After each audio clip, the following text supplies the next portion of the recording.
This is a Galactic Network podcast.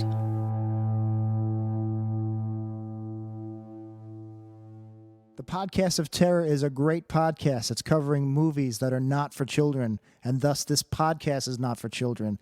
The hosts are two adults who will use bad words from time to time. They'll also spoil movies if that's not your thing. So if you don't like spoilers and you don't want to hear some dirty language or some dirty references to dirty parts of your body, then please, please, please wash your body parts better and do not listen to this show. If you can handle it, and I hope you can because there's a great podcast coming up, then please proceed with Podcast of Terror. Burn and fire, burn the fire. Burn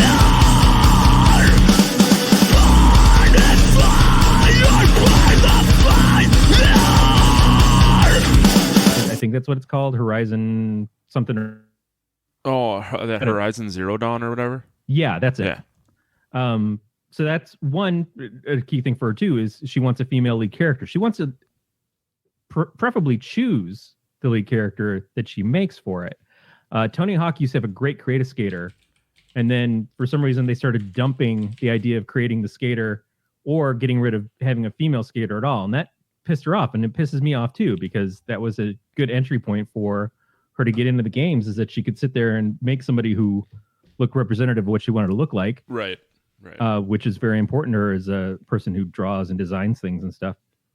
And two, it shouldn't be hard to put a female form into that as easily as you put in all the guy forms. Like I could sit there and make a guy that's hugely bloated and looks like me, and that all worked fine. But let's put tits and a vag on it. No, like what the fuck? What is wrong with you that you get rid of that aspect of everything and all this other shit that they added in that made the story crap? So this Horizon game had a female lead, and then when you said I froze. Yep, then you died. And then I died. All right, anyways. So what about now? No, you're good now. Okay. Horizon. I don't move the stream output, but that's fine. Yeah, the stream output's always laggy and choppy, but you're fine. Okay. All right, so Horizon Zero Dawn, woman. That's where you Yeah, female lead character, open world, not fighting zombies, but fighting other stuff. Yeah. So I like how you specified not fighting zombies because that takes Last of Us out. Yeah, and I think I had mentioned Last of Us to her, and she's like, do they fucking fight zombies though? And I'm like, yeah, I guess they do. So there's also, Woot had the other day, Far Cry Primal. Yeah. Which, not a female lead, but seems to match a lot of the other stuff that she talked about. Yep. So I ordered that too for $7. I figured that was worth it.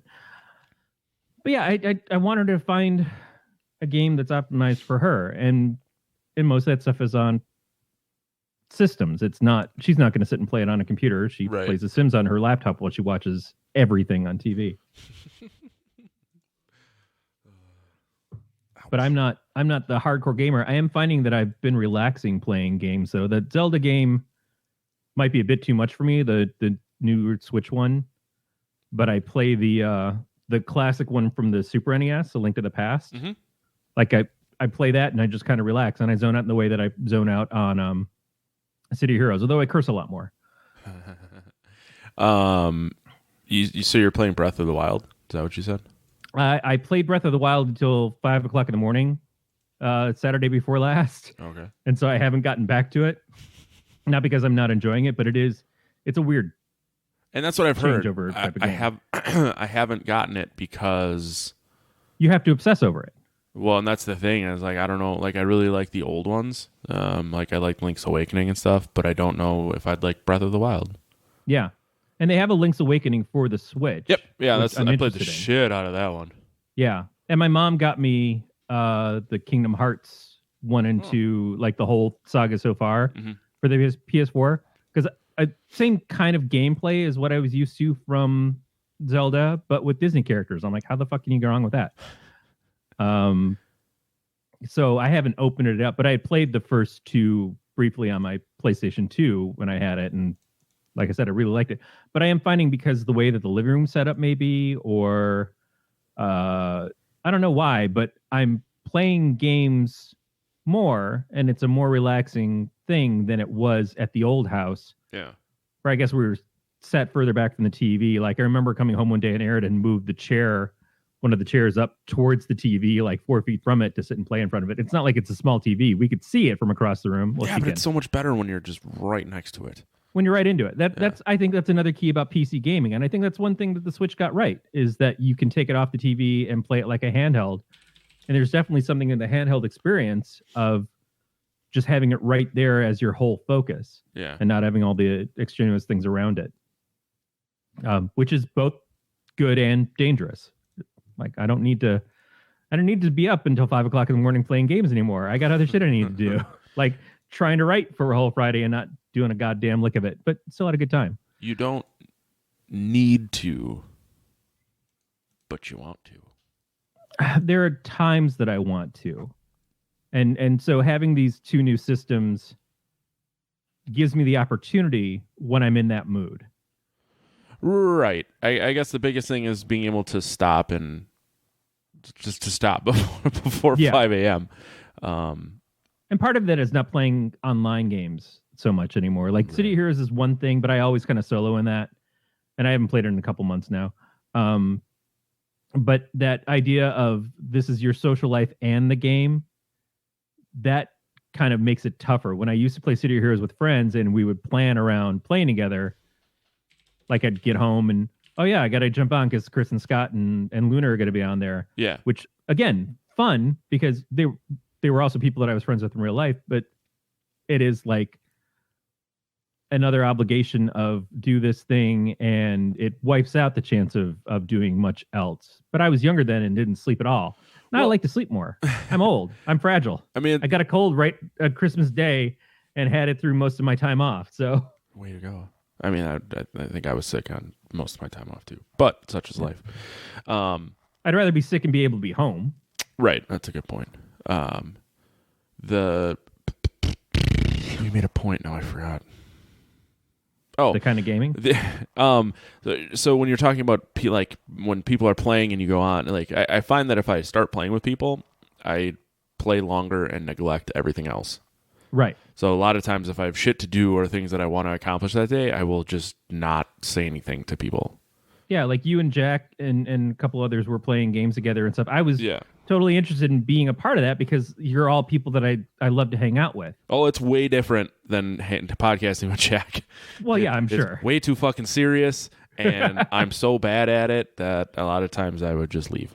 That's probably the other part too, is I am very bad at I'm not games. That's like when we've got friends who are heavily into Overwatch, you know, and I don't mean heavily like they're obsessive gamers, but obviously two of our friends have done the longest lasting Overwatch podcast. And I admire that. And I'm interested in the game, but I don't want to play an online game like that because I will fuck it up for everybody. Well, they're making Overwatch 2 and I don't know how.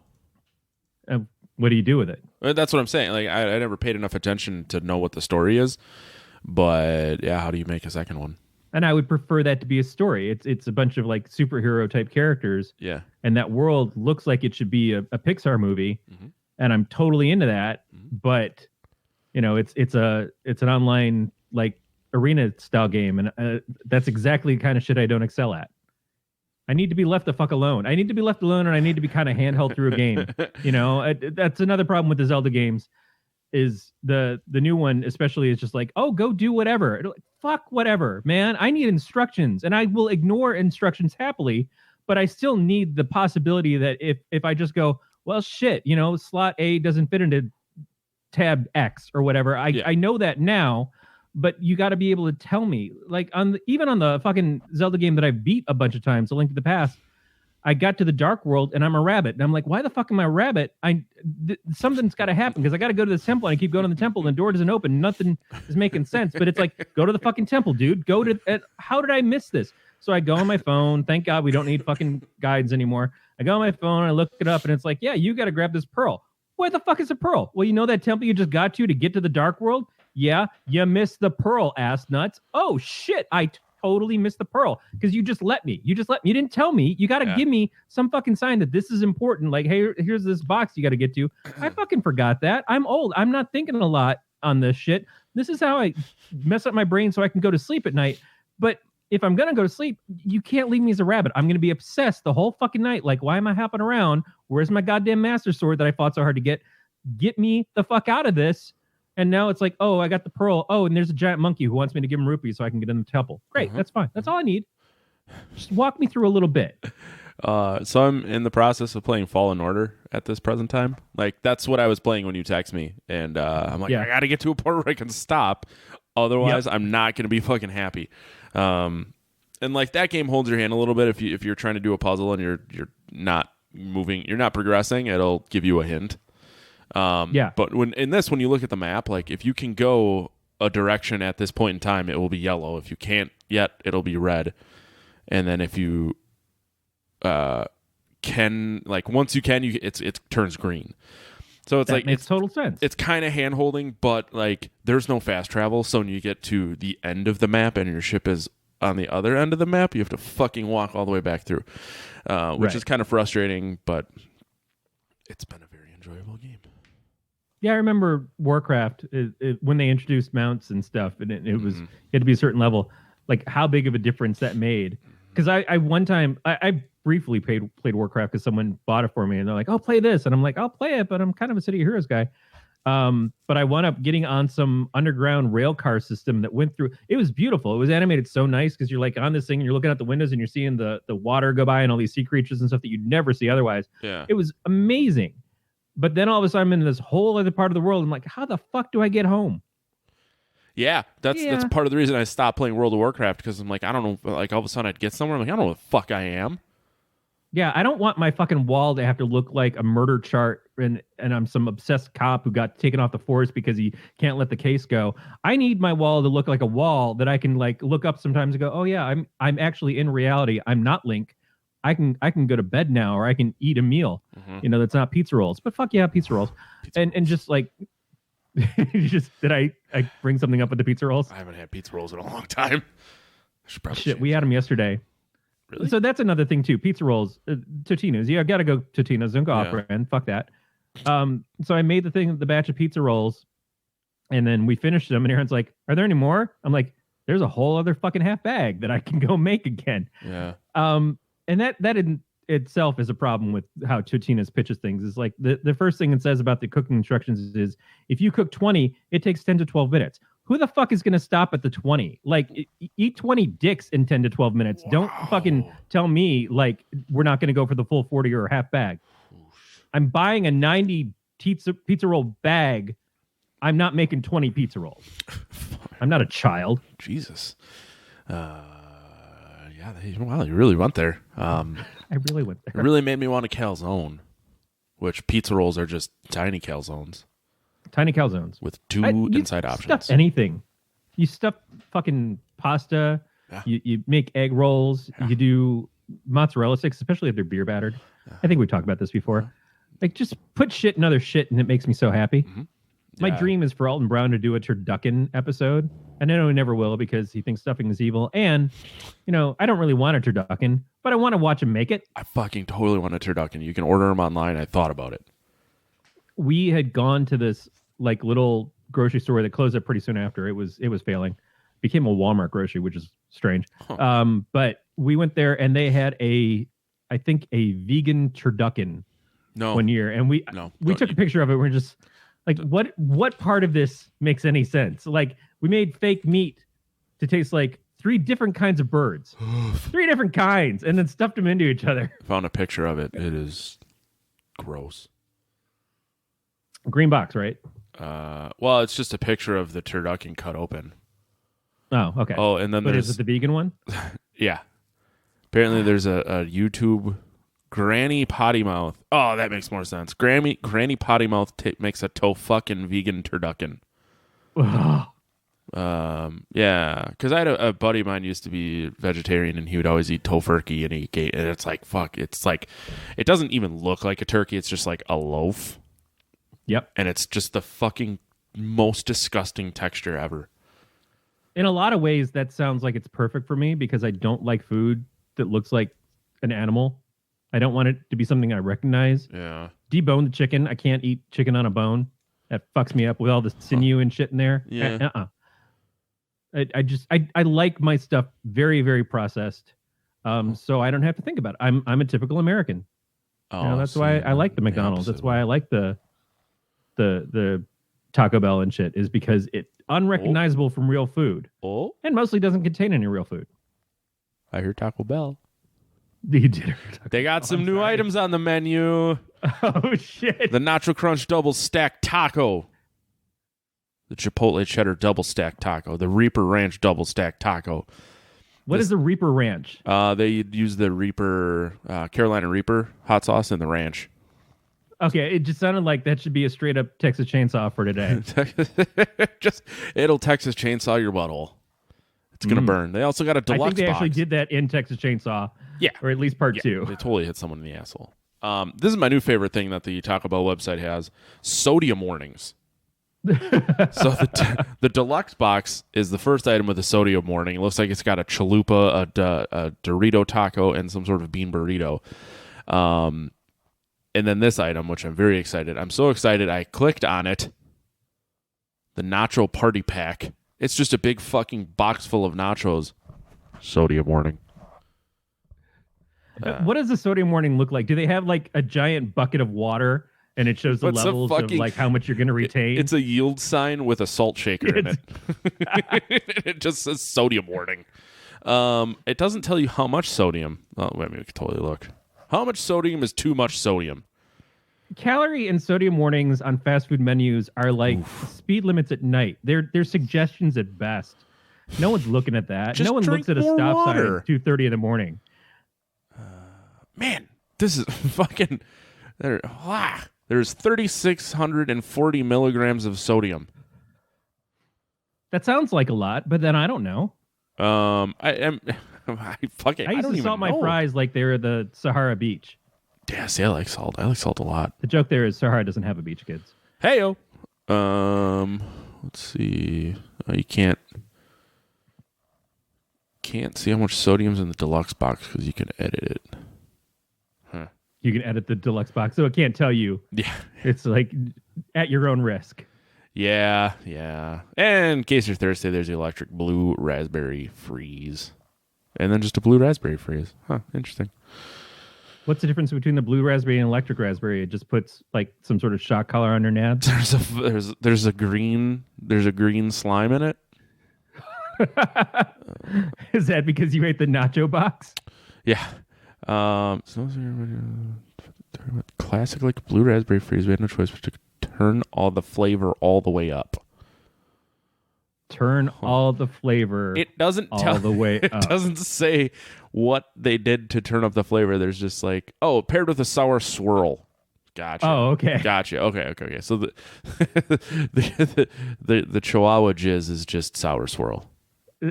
What flavor? Like, I love the obliqueness of what it is they're trying to say. Turn all the flavor up. What flavor is it? Mostly chode. Yeah, it's mostly just the underside of your nads. I saw someone had a meme, your favorite, and it said like X number of people die a year from tainted beef, and it says what I want to know is who's putting their taint on the beef. Yeah, I tainted beef, my favorite '80s song. That's one I want to listen to. Tainted beef. Done in conjunction with Wendy's. Yeah, what else is new? How's Christmas? Christmas was good. Christmas. We went over to my parents, so it was just quiet. It was us and them for dinner. My sister stopped by briefly with a very damaged, had to be put down chicken. That was unfortunate. Oof. Yeah, that's not good. And she raises chickens that got attacked. It was sad. We got out of there before the shotgun went off, but overall, it was a nice, like, we haven't spent holidays with my family because we were in California for so long. So this was a different thing to do. Yeah. Mom sent me home with a lot of ham. Ooh. Yeah, she did a ham. Now Aaron is trying vegetarianism. There's a word for when you also eat fish and occasionally chicken with it. Isn't it pescatarian? Like those are allowed. Huh? Is it pescatarian? Yeah, that's. Is it really? Prosbytarian. I think Presbyterian. You're close. Yeah. Oh yeah. Okay. So a pescatarian is a person who does not eat meat but does eat fish. Yeah. And then there's one for chicken but not fish, and then there's one with chicken and fish but no beef. I had Google start talking to me as John Legend, and I was asking it on the drive home, like what are the different versions, and John's just always a pleasure to talk to. We watched Rhythm and Flow on Netflix, which is a rap competition, and John Legend showed up. Yes. Who eats no meat, fish, or poultry? So a pollo vegetarian is one that only eats chicken. A pescatarian is one that only eats fish, but I cannot find which one eats chicken and fish. Yeah, I'm not going to ask John right now because I think you got to spend time with his family. He's got a couple young kids. Very nice wife. Fucking smoke show of a wife, too. There is a word for it. I don't remember what it was because I was driving and spending too much time talking to Google. My dad's also trying to go vegetarian / vegan. I think he thinks he's going vegan, but he's not quite. But he is eliminating meat and stuff, and that's for his health. And the rest of the family is confused because the Meixner men are big eaters and big farters, and that is what they're known for. And feats strength, but I'm sure it comes from all the food and farting. So it's weird because we go out to dinner on Wednesdays and he hasn't been eating what he would normally get. He's mostly eating the salad bar and getting a side of potatoes lathered with more onions that fit on a plate and whatever else he wants to go with it. But so I got him a bunch of this is going to sound terrible, flavored nuts for Christmas, like nut variety packs. But then I got him some spicy chocolate peanuts and stuff too. And it's just he really seemed to appreciate it, not so much for what the gift was, but for what it meant, which is that I was trying to think as a vegan. My mom went a safer route and got him a bunch of booze. Hey man, liquor is visions. Yes. Liquors. And he kept trying to get Erin to drink some of the booze with him, but Erin's trying to not drink so much because of her fibro. And so like it's a lot of stuff that is getting changed up. But it's been nice. Like I'm not giving up meat, but she's been making a lot of fish and shrimp dishes, making a lot of stuff with shrimp. Mm-hmm. And it's good stuff. It's just okay. I would eat like this all the time if I wasn't poor. It's expensive, but the fact that she is, meat. Yeah, it is. It is not a cheap way to go. But if you do that instead of going out, it's a lot better. And that's the thing. I mean, if you really think about it, it's still cheaper than actually going out. But right. Yeah, I think I went to the grocery store. I spent $100 and I got dishwasher tabs and meat. It's not really it. I also got Funyuns because I'm not a fucking animal. I'm just crying because the dishwasher tabs. They're fucking expensive. Well, no, I'm crying because I don't have a dishwasher still, and it's like, yeah, you do. Her name's Erin. That's where my heart is. Don't tell her I said that. I hope she doesn't listen to this. I'm sorry, Erin. She's trying to recommend guests, friends of hers in the horror and art community and stuff to be guests on the show. Oh, I thought you were just like telling them to listen. I'm like, nah, I gotta act like an adult. But yeah, no, definitely. Yeah. But hey, we watched a movie. We did. Now, I went out on a limb last week, and I said, this is a fucking masterpiece. This is an American classic. And I believe that going in. Now, I hadn't seen it in a long time, but I stand by it. This is the first time I've seen it, and I did not hate it. It was exactly what I expected in a 1986 horror movie about aliens and leeches. Yep. So we're talking about Night of the Creeps. Yep. Which is... I thought we could just talk about it in very vague terms for half an hour. In very vague terms. Never actually say what it is. There's a lot of stuff around that time that probably fit that description. In some ways, it kind of reminded me of Critters. Because the alien stuff and everything. Yeah, but with the exception of the beginning and the end, you really don't see any aliens. Well, and that's the thing, too, is that we both watched the director's cut. Now, that is not this version that I'd ever seen before. That has an alternate ending. The theatrical ending... Go ahead. No, I was going to say a stupid fucking ending where there's just a spaceship flying over a cemetery. Right. A cemetery? Yeah, I didn't love that ending. The original ending was after the house blows up and everything, and they're all standing outside watching the fire. There's an orgy. And the girl leans down. Yeah, that would be great. With all the boyfriends who showed up. But the girl leans down to see the dog, and the dog like looks at her and shoots one of the creeps out of its mouth at her, and she gasps, and so you assume that it got into her face. So it does leave an open-ended thing to the story, but not quite as open-ended as Tom Atkins' character walking as a burnt corpse to the local cemetery and dumping all the creeps there, and then the aliens flying back overhead. So it was always kind of ambiguous as to what the aliens were. So we're going to go back to the beginning on this. But this is part of why I think this movie is a masterpiece. And there will be several points that I'll try to make along the way on this. But it opens up with aliens that look like those. You remember those little wrestling dolls that used to get out of I used to call them chode toys. The 25-cent things that you twist and you'd come out with a little bubble. And the bubble had a toy in it. Yep. And weren't there little like wrestling guys, like little peach-colored wrestling dudes or something of all different stripes? Maybe it wasn't wrestlers. Maybe it was little monsters or something. But I definitely remember like little flesh tone creatures that would be toys that kids would play with. Probably outside of where I had aged out of them by the time that, and you might have been too young. Yeah, but probably. Man, it seems like in the 80s there was a big thing about that. And that's what these reminded me of. Kind of a mix between that and the troll dolls, except no hair.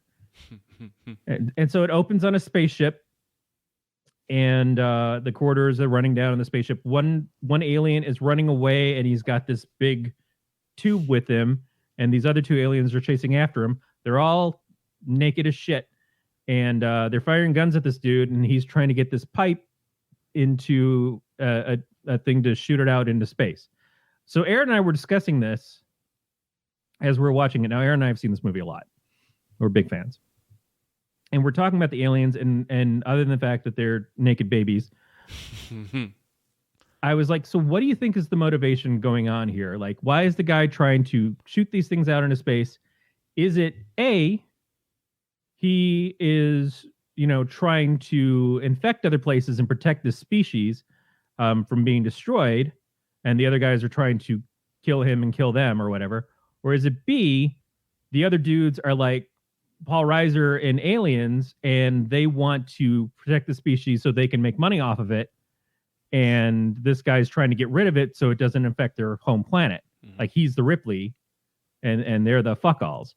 So we didn't really come up with a determination one way or the other until I read IMDb, and IMDb calls that first alien baby infected alien or something like that. So he has already been possessed by one of the creeps. It's already gotten its way into him, and so they're using him to get themselves an escape route. So that's explained. All it took was somebody on IMDb saying, "Oh yeah, this alien is played by this dude, and this is what that alien's called." And then the pursuing aliens are these other two dudes. Huh. All little people. But that's good, because 30 fucking years or so that I've watched this movie, had no idea what the motivations were of the spaceship.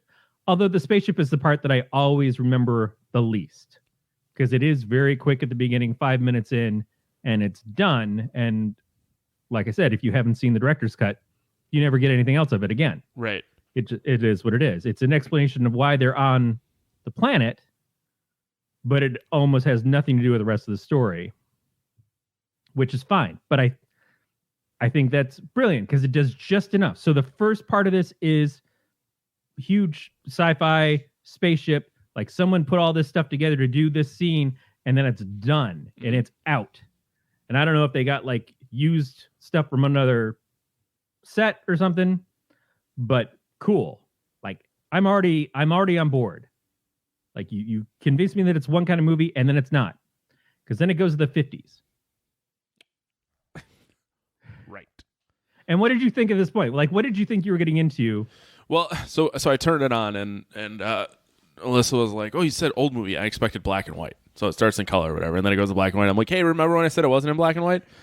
And she just said, it wasn't in black and white before, and I'm like, did you feel betrayed? No, and because although the credits and everything were still on color, and I remember reading the description and it says something about 50s and then it goes to the 80s.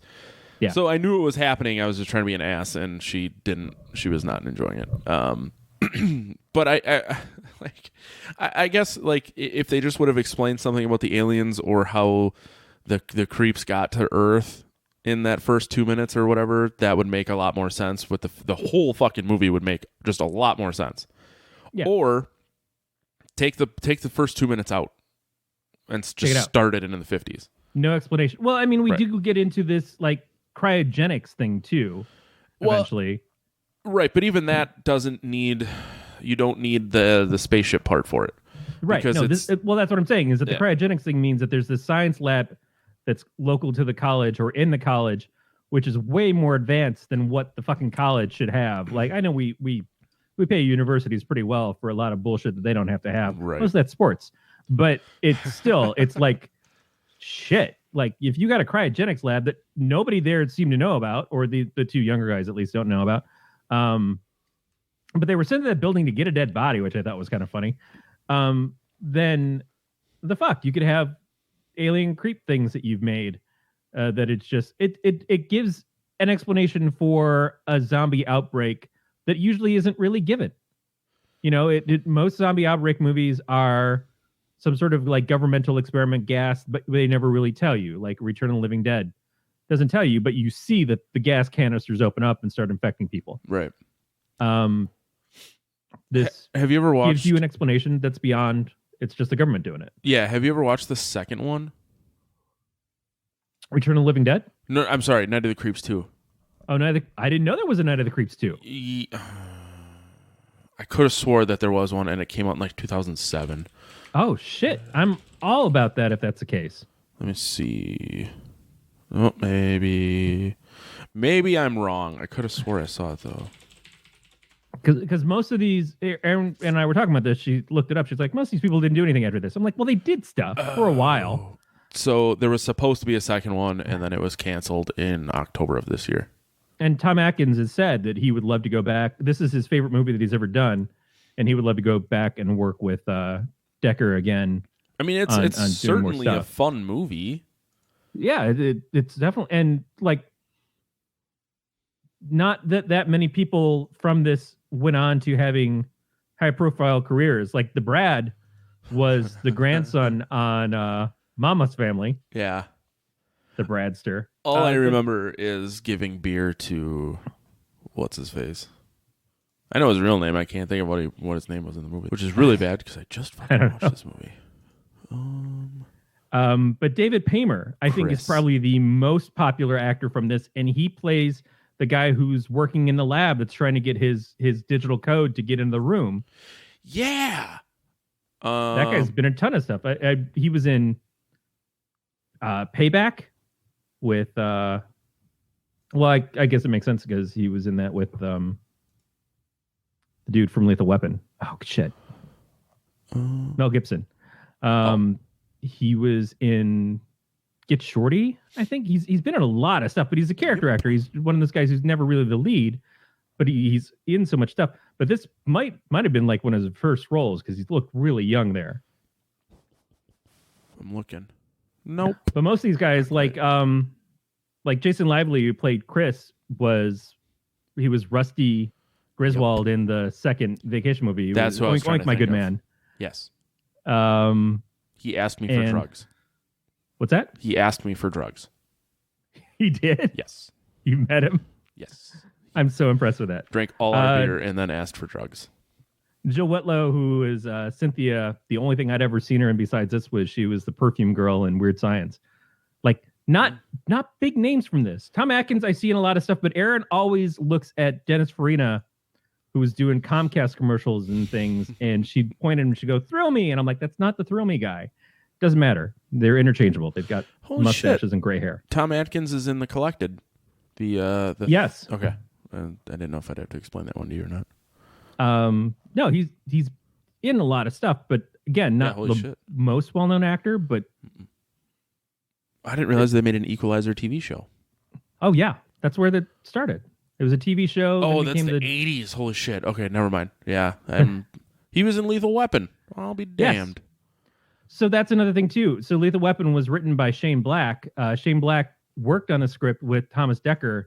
Black and Dekker used to work together quite a bit. I guess they were roommates for a while before they both got discovered. So a year after this came out, Lethal Weapon came out, and Atkins was the dad of the girl who was kidnapped or who was killed in that.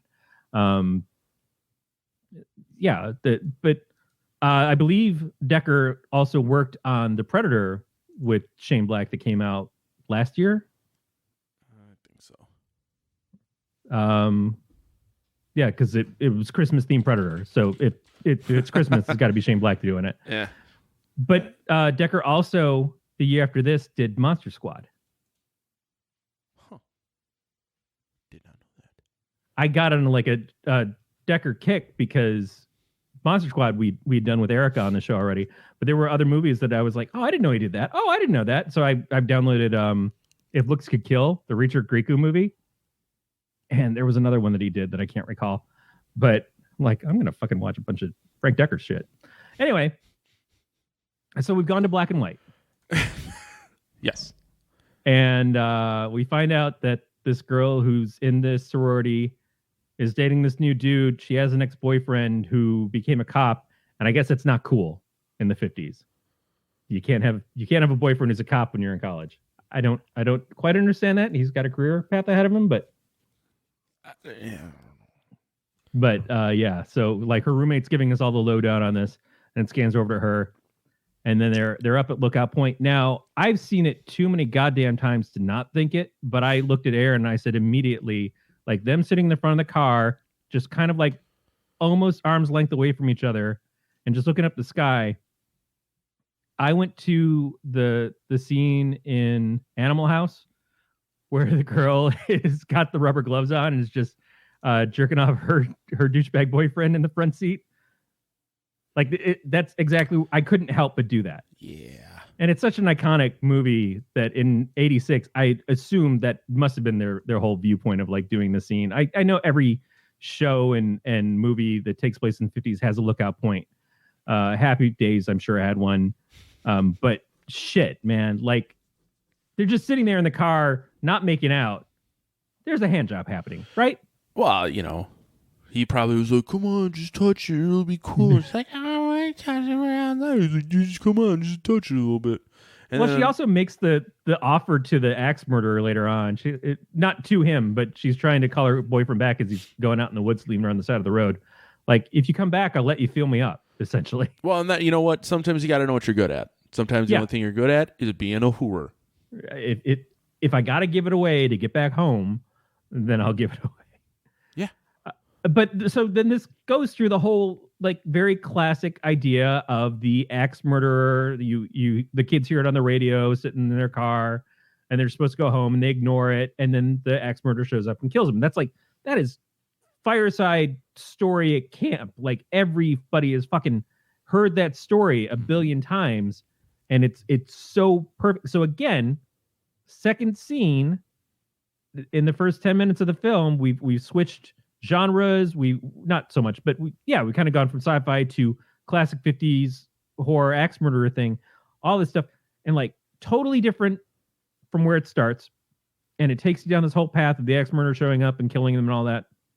But it continues the aliens part because the boyfriend goes into the woods to find the meteorite that lands. It looked way too huge in the sky for being what that small pipe was full of those creatures.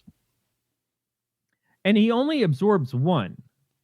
So where do the other ones go? Or is there only one in that pipe that shoots up in his mouth?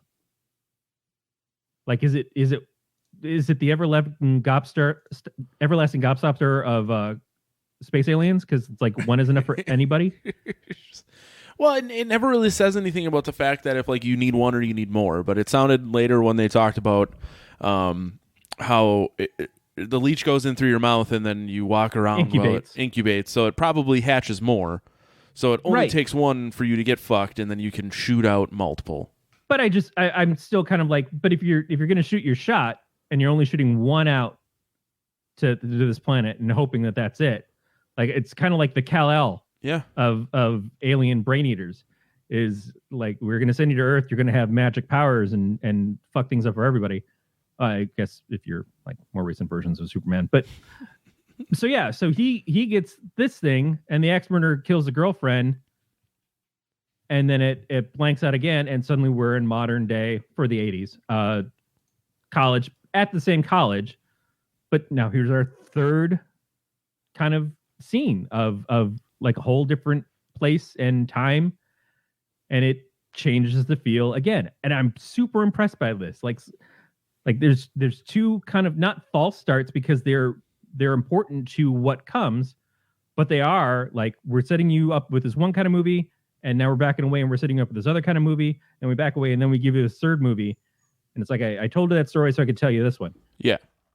Really fucking cool. Like, again, I have to ask you though, for the first time seeing it, how did you feel about that? Because you knew, you had an idea going in. You read the description. There was nothing that happened in this movie that blatantly upset me. Well, I guess we could put it that way. But like, there were totally things that made it feel very 80s. Oh, it is. Not only did 80s. it look super 80s, but like towards the end, the shower scene. I'm like, Oh, yeah. This didn't need to be here, but it's the 80s, so we got to show some tits. Totally. And Jill Whittaker's character, when she's changing after coming home from the party that first night, like, no reason for that shot. There's not even any sexiness to it. You know, it's just like, oh, I saw a little boob there, Yep. and that's it. Yep. Yeah, they were just like, hey, we got to have some tits somewhere, so... So very 80s. And like, she's such the girl next door character. It's a little bit Phoebe Cates doing Fast Times. I mean, she wasn't so much girl next door in that, but people were so used to Phoebe Cates being the girl next door that scene like changed a lot of boys' lives in the 80s. But it was this, like, there's no reason for this character to be exposed in that way. But it was 1986. Well, and that's the thing. Like, there was no need to explain back then. Yeah. Not saying that there is now, but it's very apparent. They just like, well, we can put some tits in here, so put some tits. That's the expectation. It's a rated R horror movie, so we have to put that in there. Mm-hmm. Yeah, I'm not speaking with regret towards it. It's weird because it is a different time. It's just, yeah, it's odd. Like, you don't know. There was a period in the 90s where, or maybe it was more early thousands, but everyone was smoking weed. Mm-hmm. So, like, Freddy versus Jason was kind of the first one. I'm like, oh, that's fucking stupid. Well, they put in a guy who was supposed to be like Jason Mewes, essentially. Yep. And has always got to smoke a joint. I think. And Jason X had that guy, too. A different guy, but it was the same sort of deal. Like the guy who was totally the stoner. Yes. And playing VR games. Yep. So it is what it is. And like I said, it was just in the 80s, it was tits. In the early thousands, probably late 70s probably was too. Yeah. I just don't watch a lot of 70s movies. I guess. It wasn't until Scream, I think, that it was you felt like you saw nudity in Scream, because they really emphasized Rose McGowan's bralessness, which was very much like Rachel on Friends. Yeah. Like, you always felt like you were seeing boobs, but there wasn't actually boobs up on the screen. I mean, they were there. They were nestled in something. Maybe just give me some tasteful side boob. Tasteful side boob's great, man. Star Trek Next Generation did some under boob once. Man, that was brilliant. That was good TV. I really don't know if that's true. But it was blatant 80s boobage. But we had watched that Slimeball Bolorama thing recently, which was way more blatant. Like, just like a 20-minute scene of them just showering off whipped cream for no reason. But I think that was more B-movie. Yeah, and I think it was intended to be as on the nose as possible. Right. This was at that cusp of like, well, it doesn't have to be quite that, but they still included it. And so I think that's where it's more, I'm not going to say offensive, because there's nothing wrong with nudity in general, but it just feels unnecessary because it accomplished nothing other than. But in a college kind of fraternity-based film, you know, it's trying to hit the marks of Animal House. It's trying to hit the marks of Revenge of the Nerds. Both of those movies feature that stuff a lot. Yeah, and like, I thought it was funny. Like, I laughed at it, but I'm sure at the time people were all... Because it seems all about quaint, right? Yeah. This is at a point in time where this might be the only boobs you get to see that week, is when your parents are gone and you're watching this on Cinemax late at night and you're like, oh, this is the best. Because there wasn't the abundance of free available porn everywhere. I love pornography. It seems to be doing okay for itself. Porn will never go away. No, it shouldn't. It really shouldn't. You don't hear about people with ostracized in the way that it is. I've got a lot of hangups.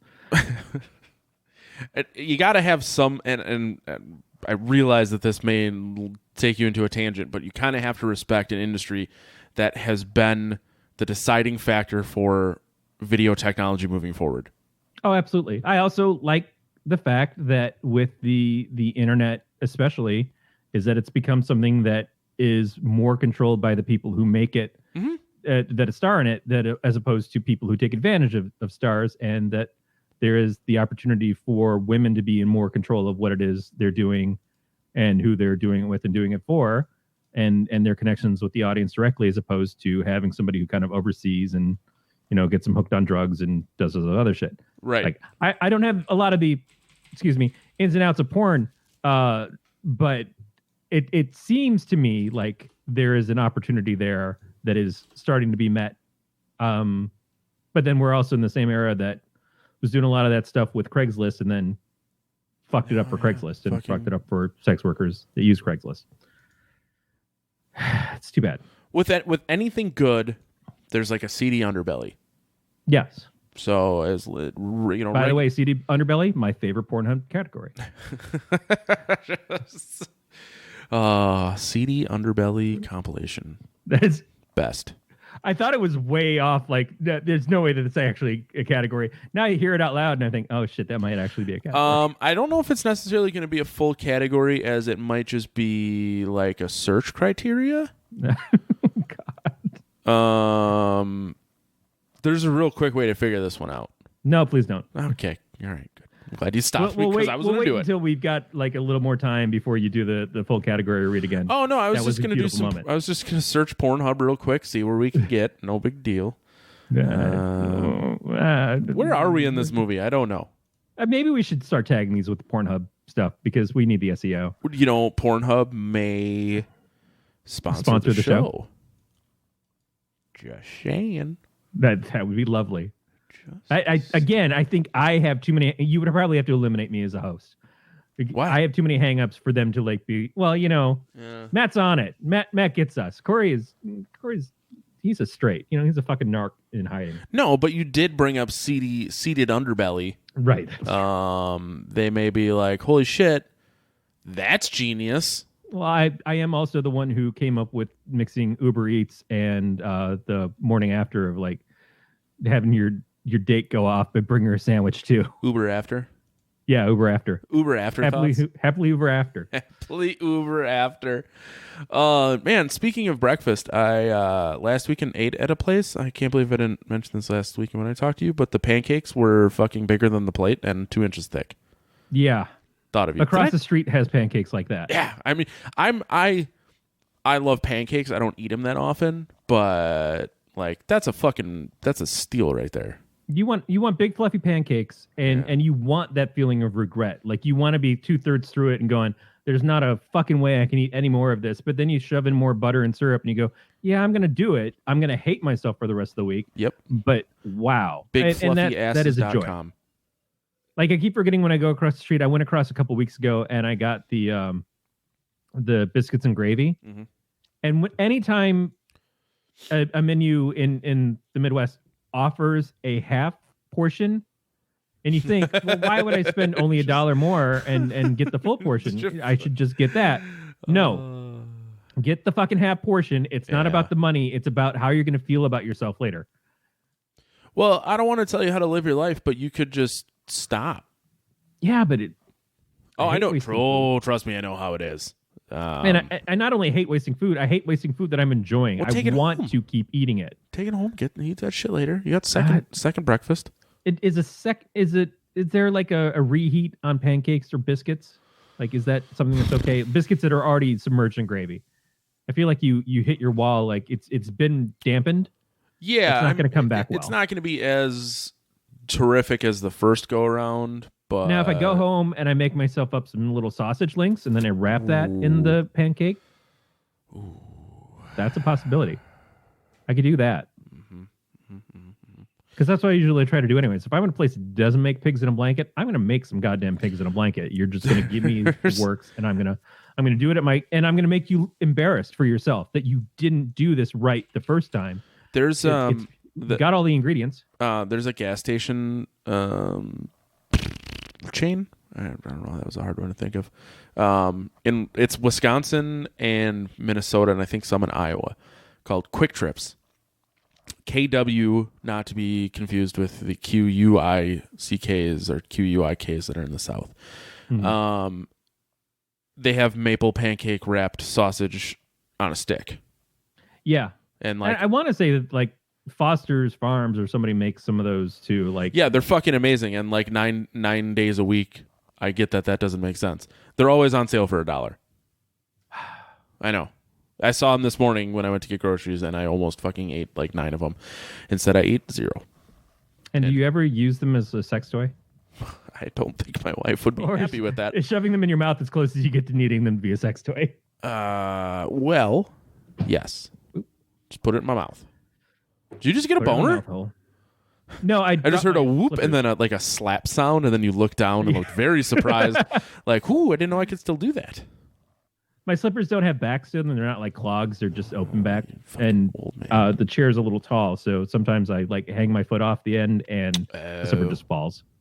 No, I hear you. I'm like, I have dainty princess feet. I have my feet over like one of the legs of my desk, and I'm basically laying down. I gotta make grilled cheese sandwiches after this. Oh, what a hard life. What kind of cheese? What are you doing with that? I don't know. Do you understand how much cheese I have in my fridge? I have like 4 different kinds of cheddar cheese. I have a cheese drawer. I have cheese curds. I have mozzarella cheese, sharp cheddar, extra sharp cheddar, double cheddar, 7-year aged cheddar. I think that's all the cheese in my fridge. I always get the cheese curds across the street and put it onto the cheeseburger. Oof, yeah.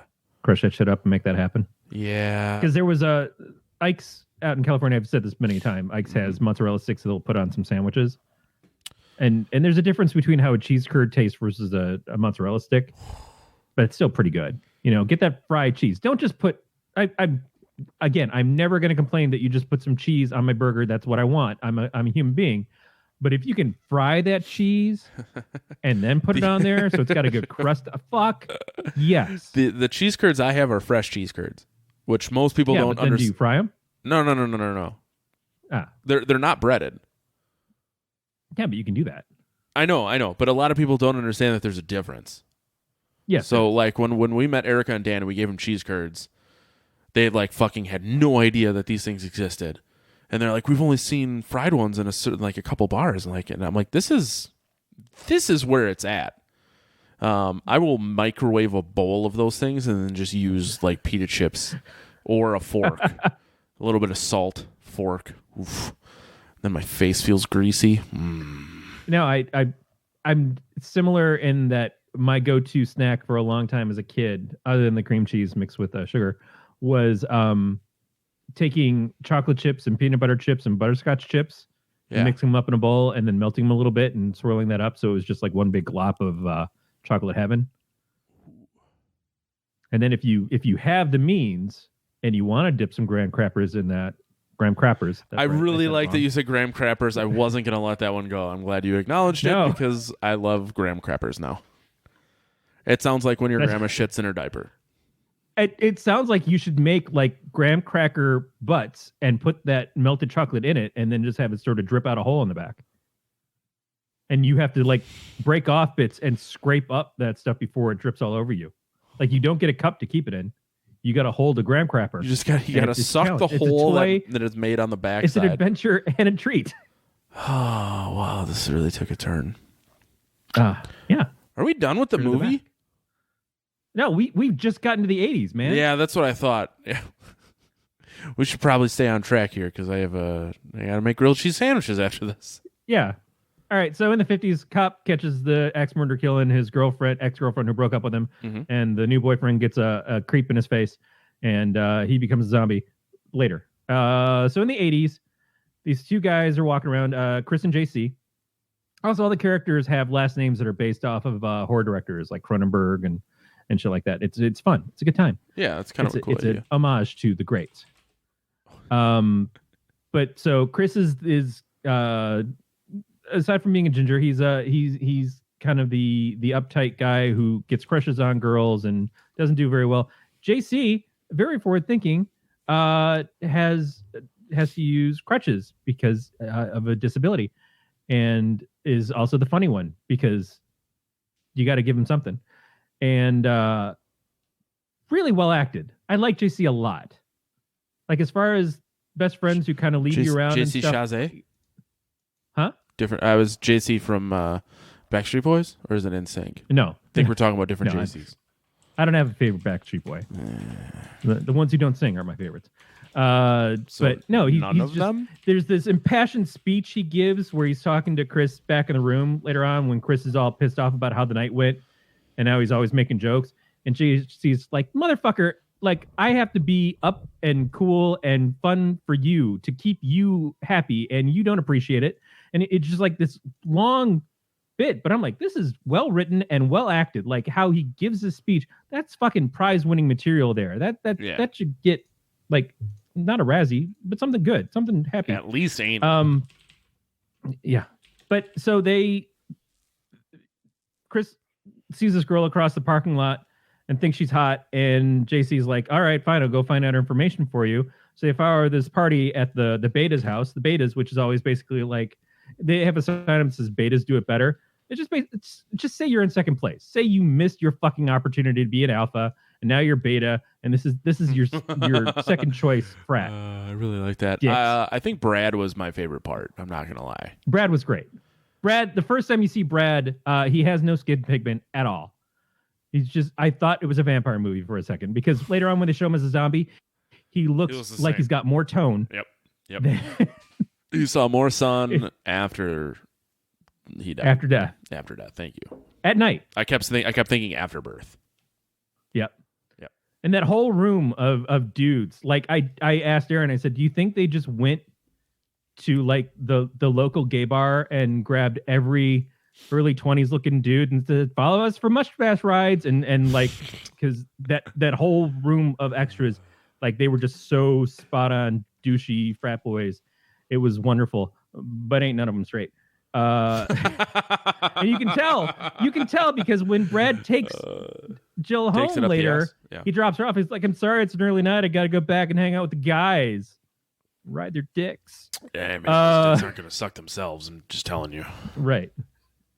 So all that aside, Chris and JC decide to get a girl like Jill. They have to try to join the frat. Now, JC doesn't decide this. JC's like, just fucking talk to her. Just fucking talk to her. Chris doesn't do that. And Chris is like, no, we got to be in a frat. She likes frat guys.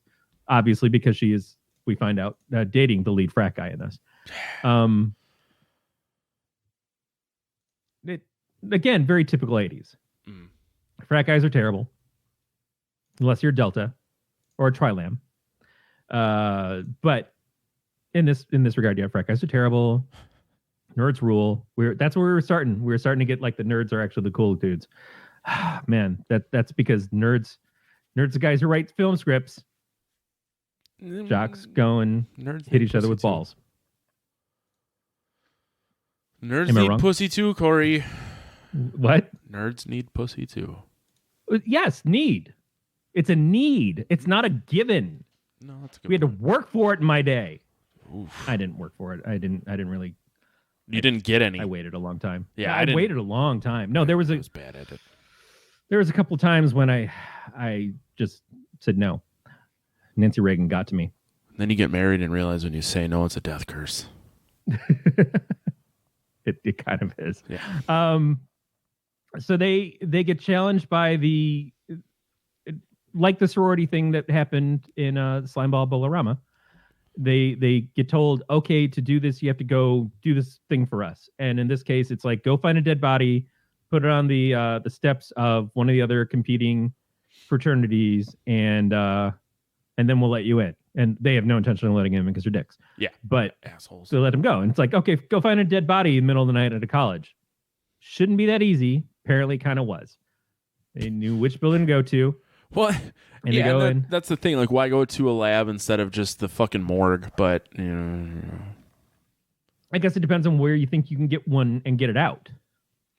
Morgue's full of cops. That's Although when we see the dead body walking out of the morgue later on, the cops just don't even look up. Like, right. Yeah, call me later.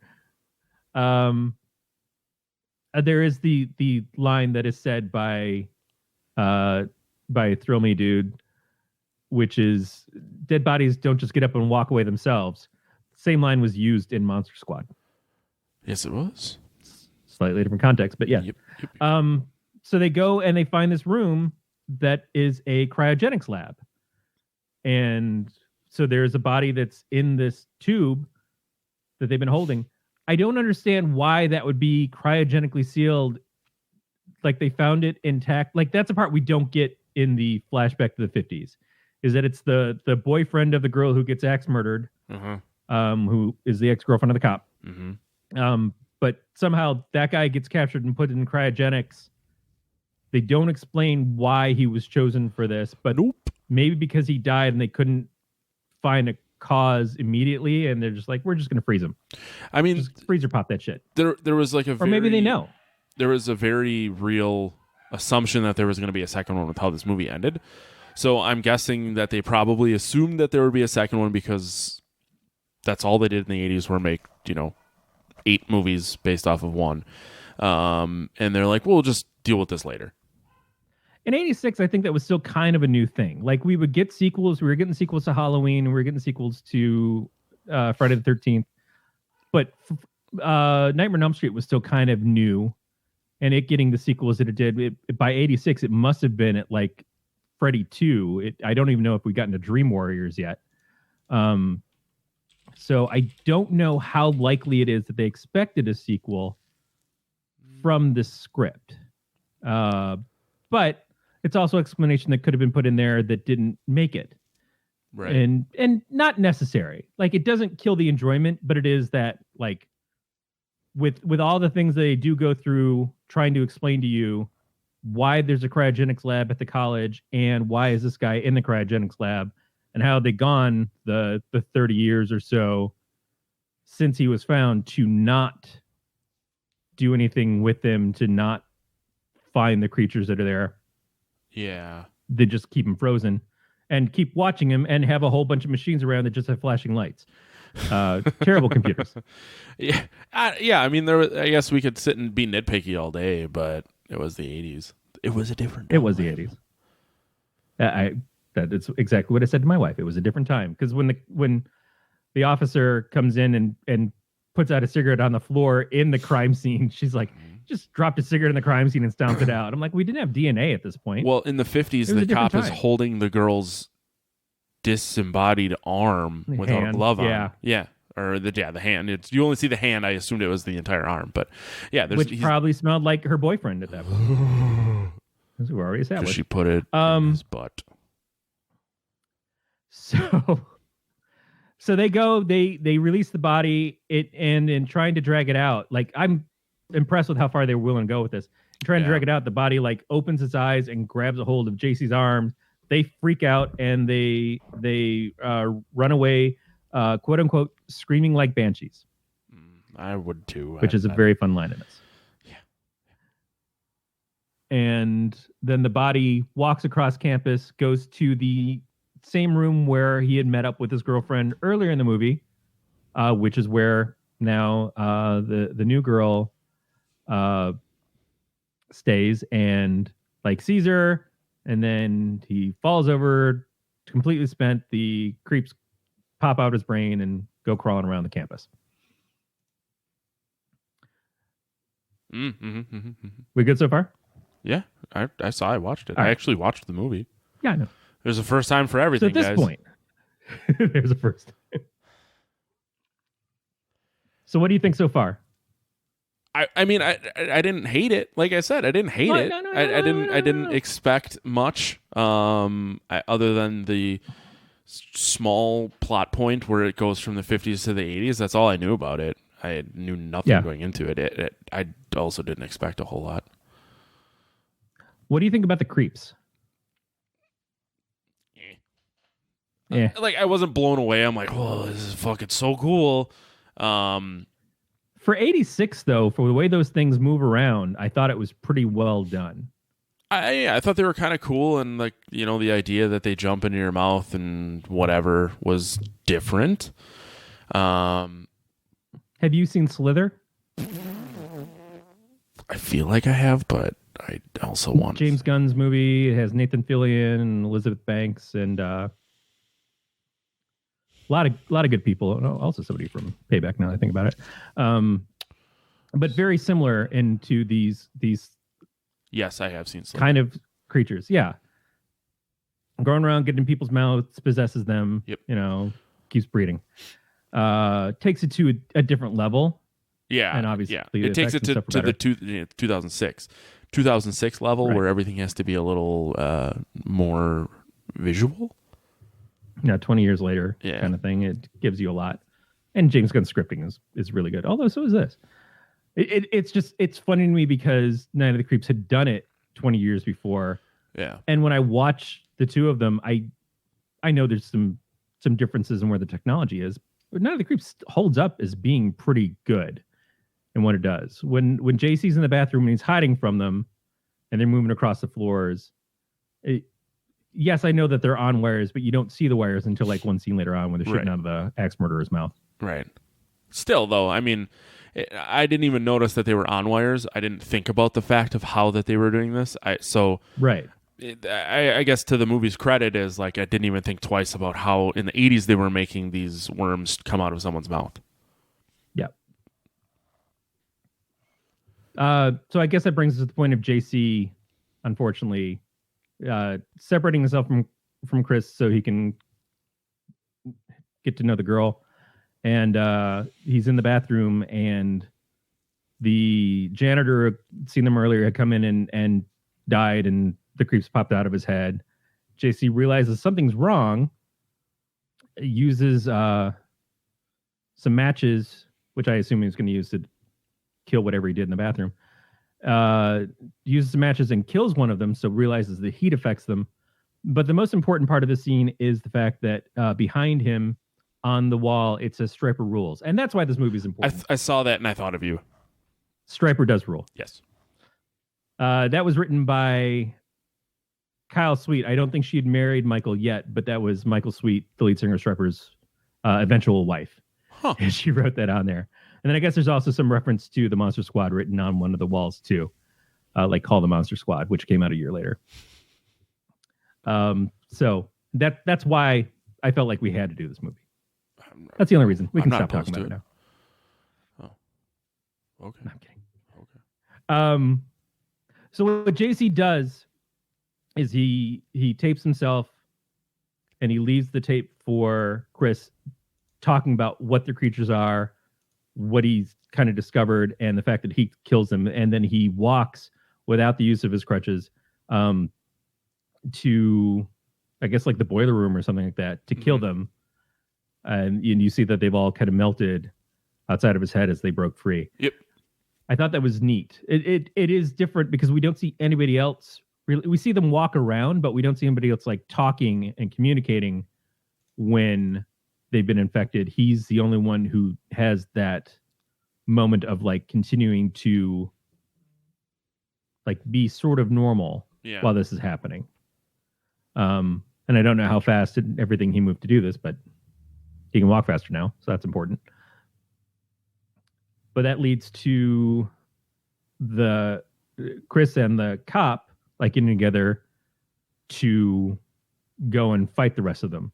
The cop, who has been in this entire time trying to kill himself, he's got the door taped up and he's got the gas running in the stove to commit suicide because he's still miserable because he had killed the axe murderer 20 years or 30 years ago, but didn't tell anybody, and he hid the body underneath where the lady who watches over the the sorority house lives.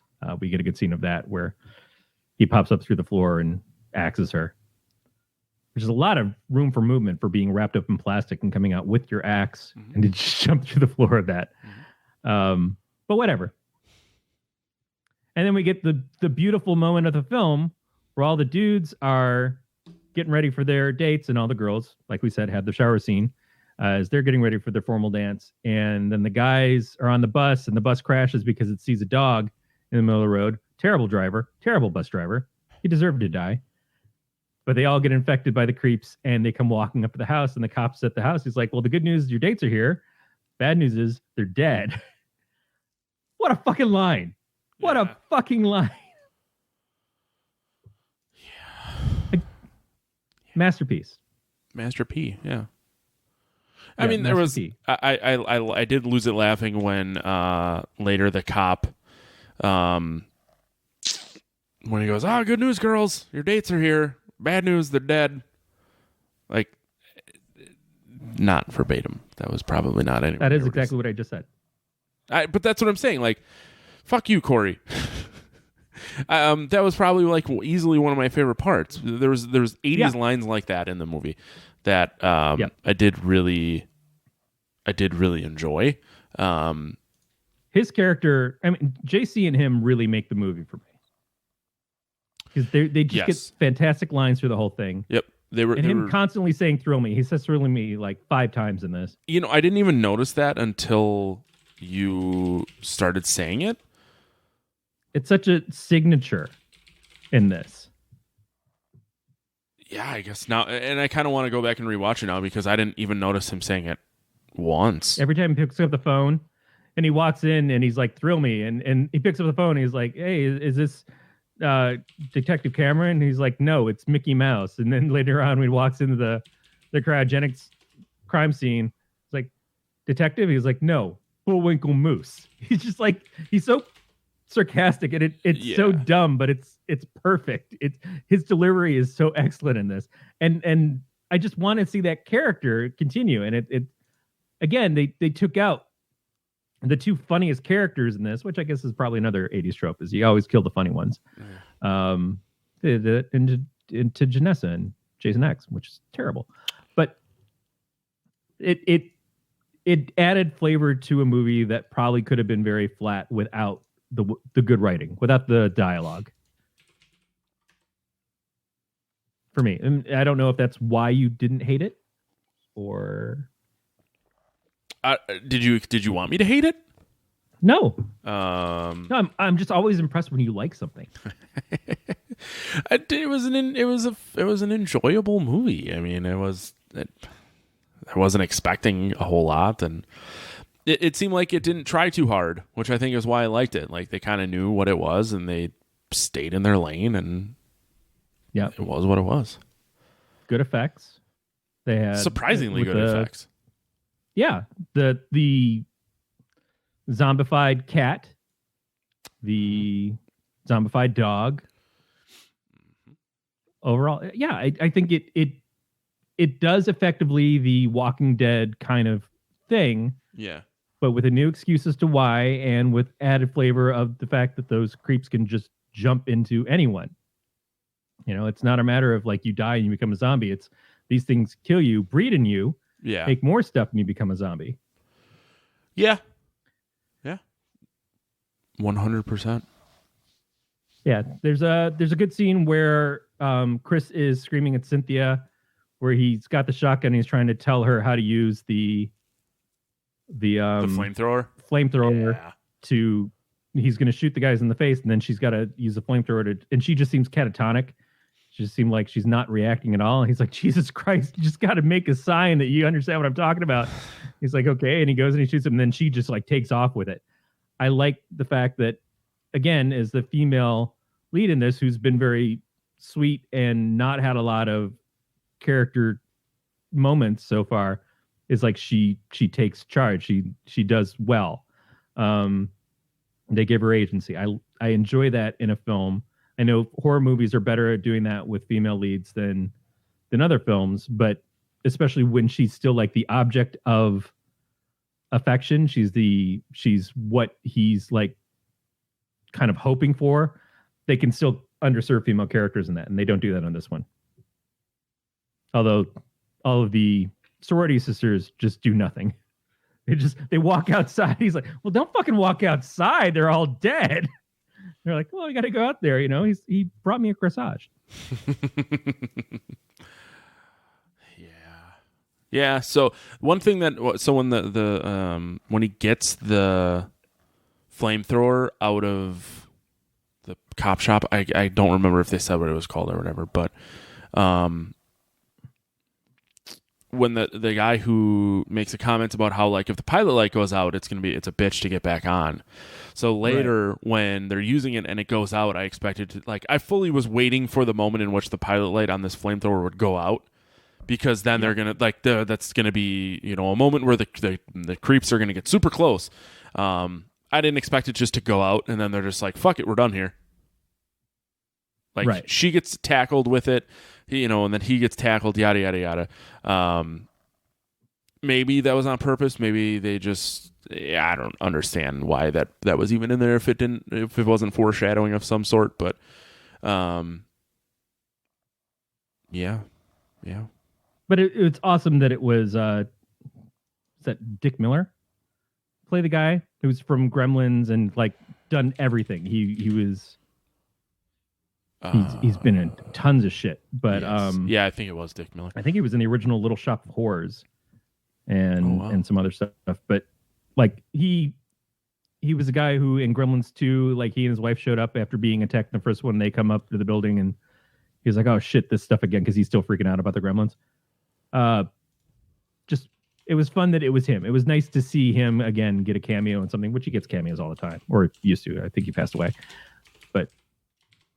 Dick Miller died this year, January 30th, 2019. Yeah.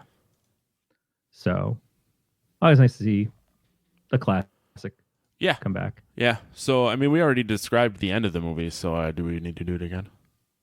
Yeah, no. All right. But just overall, I have said, to me, this movie is a masterpiece. As far as horror movies go, it hits all the notes well.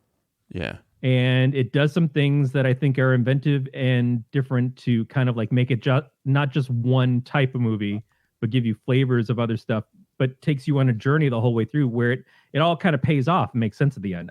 Like I said earlier, I don't know that I like the director's cut ending as much as the original ending. The original ending was very, to the point, did what it needed to, it stopped, but it leaves it open. This leaves it open, but it does it in a more roundabout way and doesn't do well to explain here's just the giant ship flying over looking for the creeps, but not giving you any more of the story of that.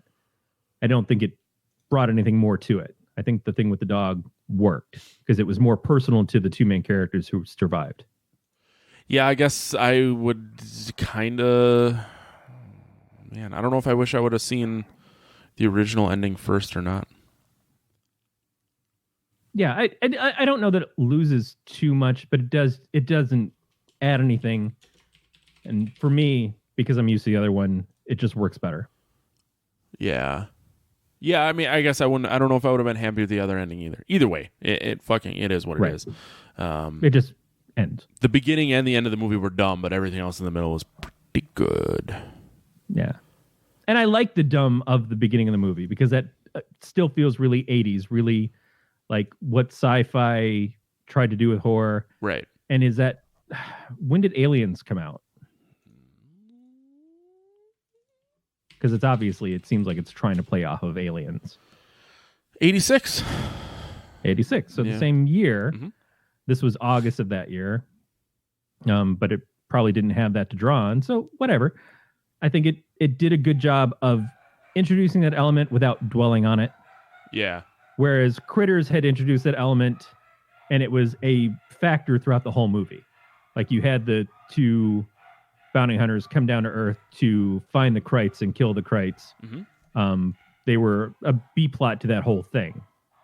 It's about the family on the farm, but it became more about them as the movies went on anyways. Yeah. So you said you liked it. Oh yeah. I thought you could hear my dogs barking. I can hear your dog. Yeah, my wife's home. See, I kind of want to watch it again. So I'm like teetering on like a short-term marriage. Yeah. Like what we call it a celebrity marriage because it'll last like maybe a year or two.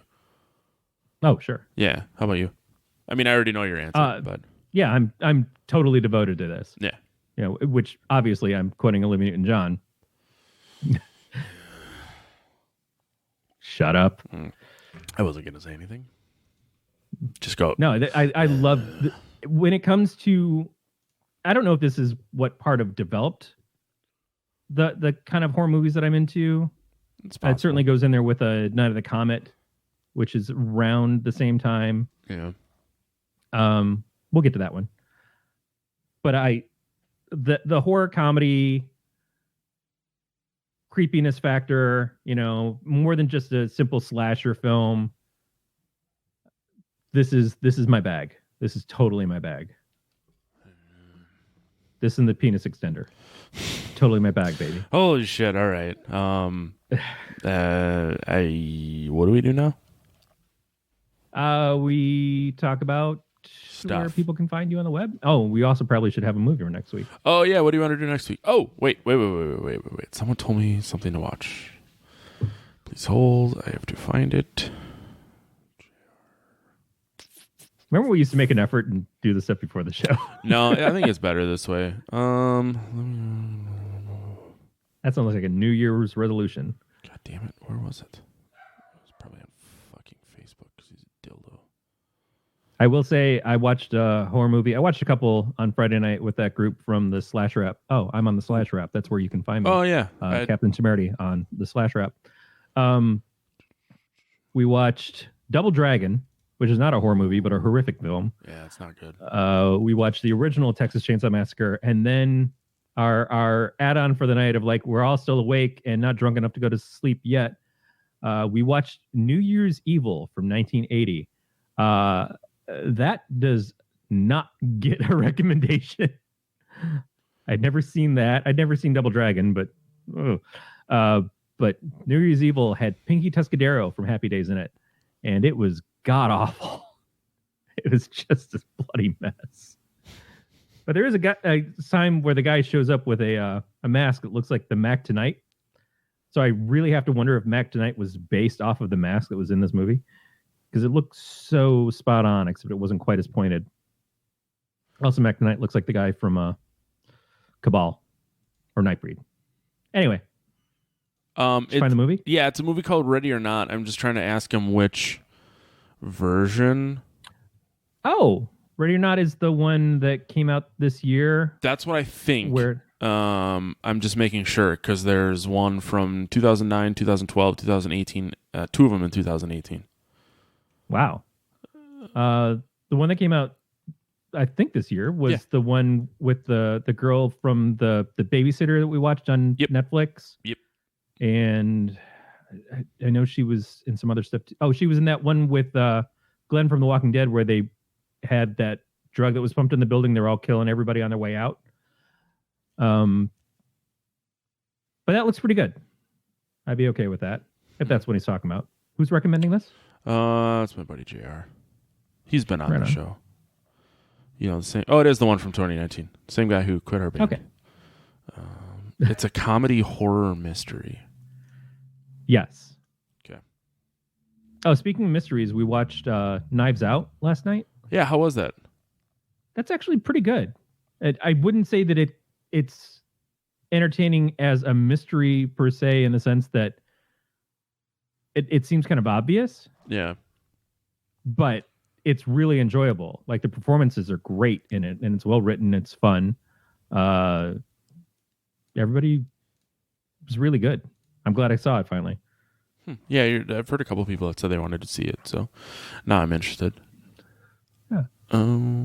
Yeah. So I should probably. I guess there's dog puke and pee everywhere in my house, so I should go clean that up. Apparently, fun for you. I missed a party when we started to do this, so that was cool. Probably shouldn't have fed them that green I didn't give him grilled cheese sandwich. boy. Matt, where can people find you? What do you got going on? Twitter, Instagram. Nope, not Twitter. Instagram. Untapped. Matt the Lifeguard. I'm on Slasher. I think it's Infant Stomper. That's good to know. That's about it. Yeah, I signed up for it. I love how you don't add me. I don't know how to do anything in there. Let's get to the bottom of this. Slasher is still kind of in its infancy. It's definitely not reached adolescence yet. I've noticed that there's a dating tab though. Yeah, I noticed that too. But some of the tabs, at least I like the fact that you can categorize stuff and you can go and drill down if you want to find stuff about artists, if you want to find stuff about podcasters, if you want to just look up stuff about movies, and if there's movies that aren't there, you can ask to have them added. Yeah. And the people, the person who's in charge of making it and doing everything has just started a Patreon for it, and I definitely think it's worth supporting. I think there's a good community there. The rules are basically just don't be a dick, don't be a creep, and we'll be fine. Everything else kind of it's up to you, to be cool. Yeah. But the rest of it goes, just like, sure, we don't give a shit about language or nudity and stuff like that, but just don't be somebody that we have to reprimand. Right. And you kind of know what that is. Right. So I like that. And as an adult who's sort of lost their place in social media, because most of this stuff is not made for people of my age group. This has got both something that feels inviting to someone like me and has the interest of someone like me, which is horror movies and books and podcasts and things like that. There's good people in there. Huh. Yeah, I'm looking forward to it. Yeah. So, yeah. So Ready or Not next week. Yes. And I married this film and you're interested in it. In a relationship. I'd consider doing stuff to its butt. Yeah. So that's going to do it butts. for another episode of the podcast. Enjoy your grilled cheese. We'll talk to you guys next week. Stay scary, everybody.